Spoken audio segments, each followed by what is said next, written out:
സംസ്ഥാനത്ത് മയക്കുമരുന്ന് mafia പിടിമുറുക്കുമ്പോഴും നിർജീവമായി excise. പ്രവർത്തനങ്ങൾ തടസ്സപ്പെടുത്തുന്നത് പ്രധാന തസ്തികകളിൽ ആളില്ലാത്തതിനാൽ. ഒഴിഞ്ഞുകിടക്കുന്നത് എക്സൈസ് ഇൻസ്പെക്ടർമാർ മുതൽ ഡെപ്യൂട്ടി എക്സൈസ് കമ്മീഷണർ വരെയുള്ള തസ്തികകൾ.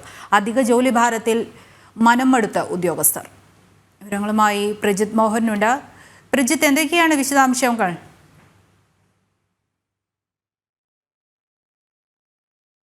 സംസ്ഥാനത്ത് ഏതാണ്ട് 75ഓളം തസ്തികകളാണ് എക്സൈസിന്റെ പ്രധാന തസ്തികകൾ. എക്സൈസ് ഇൻസ്പെക്ടർമാർ മുതൽ സർക്കിൾ എക്സൈസ് സർക്കിളുകൾ, പിന്നീട് അസിസ്റ്റന്റ് എക്സൈസ് കമ്മീഷണർമാർ തൊട്ട് ഡെപ്യൂട്ടി എക്സൈസ് കമ്മീഷണർ വരെയുള്ള പോസ്റ്റുകളിൽ ആളുകളില്ല എന്നുള്ളതാണ് നിലവിൽ ഇതിന്റെ ഒരു കണക്ക് രീതികൾ നമ്മൾ പറയുകയാണെങ്കിൽ ഡെപ്യൂട്ടി എക്സൈസ് കമ്മീഷണർമാരുടെ 9 തസ്തികകളാണ് സംസ്ഥാനത്ത് ആളില്ലാതെ കിടക്കുന്നത്. ഈ 9 ഇടത്തും പ്രൊമോഷൻ വഴിയാണ് നിയമനം നടക്കേണ്ടത്. പ്രൊമോഷൻ വഴി നിയമനം നടന്നു കഴിഞ്ഞാൽ ഏതാണ്ട് 13ഓളം അസിസ്റ്റന്റ് എക്സിക്യൂട്ടീവ് കമ്മീഷണർമാരുടെ ഒഴിവ് വരുന്നു. അതിന് താഴെയായി അങ്ങനെ തുടർച്ചയായി ഏതാണ്ട് 75 ഒഴിവുകൾ സംസ്ഥാനത്ത് നികത്തപ്പെടാതെ തുടരുന്നുണ്ട്. ഇതിന്റെ ഒരു പ്രധാന പ്രശ്നം എന്ന് പറഞ്ഞാൽ നിലവിൽ സംസ്ഥാനത്ത് ഈ ലഹരി മാഫിയ പിടിമുറുക്കുന്ന ഒരു സാഹചര്യമുണ്ട്. പ്രത്യേകിച്ച് MDMA കേസുകളൊക്കെ വലിയ രീതിയിൽ വർദ്ധിക്കുന്നു.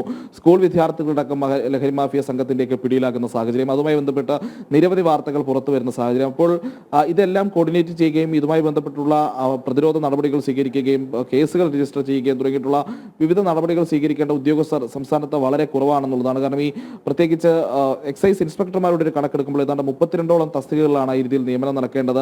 ഇതൊന്നും PSCക്ക് പോകേണ്ട നിയമനങ്ങളല്ല, പ്രൊമോഷൻ വഴി തന്നെ നടത്തേണ്ട നിയമനങ്ങളാണ് എന്നുള്ളതാണ്. അതുകൊണ്ട് തന്നെ ആ വിഭാഗത്തിൽ കൃത്യമായി നിലവിലത്തെ സാഹചര്യത്തിൽ എത്രയും പെട്ടെന്ന് നിയമനം നടത്തില്ലെങ്കിൽ പ്രത്യേകിച്ച് തമിഴ്നാട്, നമ്മുടെ അയൽ സംസ്ഥാനമായ തമിഴ്നാട്ടിൽ ഒരു വിഷവതി ദുരന്തമൊക്കെ ഉണ്ടായ സാഹചര്യത്തിൽ സംസ്ഥാനത്ത് വലിയ ജാഗ്രതാ നിർദ്ദേശം നൽകിയിരിക്കുന്ന ഒരു അവസ്ഥയുണ്ട്. അപ്പോൾ ഇതിലൊക്കെ കൃത്യമായ നടപടികൾ സ്വീകരിക്കാൻ ഉദ്യോഗസ്ഥർ ഇല്ല എന്നുള്ളതാണ് നമ്മൾ എടുത്തു പറയേണ്ടത്. റേഞ്ച് ഓഫീസുകളിലൊക്കെ പരിശോധനകൾ നടത്തേണ്ടതുണ്ട്. ഈ മറ്റ് കള്ളുഷാപ്പുകൾ പോലെയുള്ള സ്ഥലങ്ങളിൽ അല്ലെങ്കിൽ മറ്റ് ലൈസൻസ്ഡ് സ്ഥാപനങ്ങളിലൊക്കെ പരിശോധനകൾ നടത്തേണ്ടതുണ്ട്.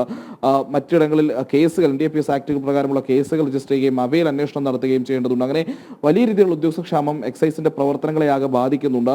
ഈ ഉദ്യോഗസ്ഥരില്ലാത്തത് തന്നെ നിലവിൽ അധിക ജോലി എടുക്കുന്ന എക്സൈസ് ഉദ്യോഗസ്ഥരുടെ ആ ഒരു മാനസികാവസ്ഥ അല്ലെങ്കിൽ അവർക്ക് അധിക ജോലി ഭാരം നൽകുന്ന ഒരു സാഹചര്യമുണ്ട്. അങ്ങനെ വലിയ പ്രതിസന്ധിയിലേക്ക് സംസ്ഥാനത്തെ എക്സൈസ് വകുപ്പ് പോയിക്കൊണ്ടിരിക്കുകയാണ് എന്നുള്ളതാണ് യാഥാർത്ഥ്യം.